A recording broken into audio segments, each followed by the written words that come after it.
We are choosing our feelings over what he said. And when we do that, we've made ourselves the God of our soul. And nobody wants to talk about that because that don't make us feel good. But God didn't try to make us feel good. Now, here's what I love. Satan tried the same thing with Jesus. You know, it was 2,000 years later. He takes Jesus out there on the top of the pinnacle there, and he has him look out, and he tells him a lot of the same stuff he told Eve. And says, look out here. If you'll just bow down to me, I'll give you all of this.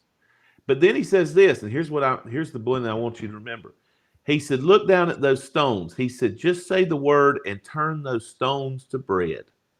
He's telling him, hey, turn those old nasty stones to bread. It'll be good.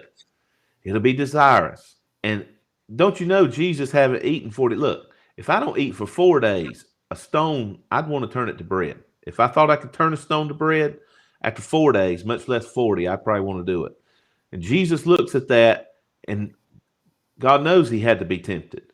And he says, Satan, he said, man shall not live by bread alone, but by every word that proceeds out of the mouth of God. And so what he's saying back to Satan is, it isn't about how I feel.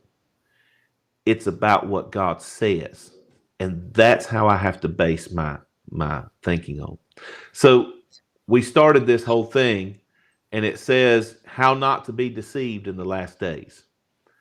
And the number one thing I want to tell everybody, if you don't want to be deceived in these last days, you're going to have to get your mind off of how you feel. And you're going to have to get focused on what God said. And let your feelings follow in accordance instead of your belief. Your feelings have to follow your belief. Your belief cannot follow your feelings. I feel this way, so I believe it.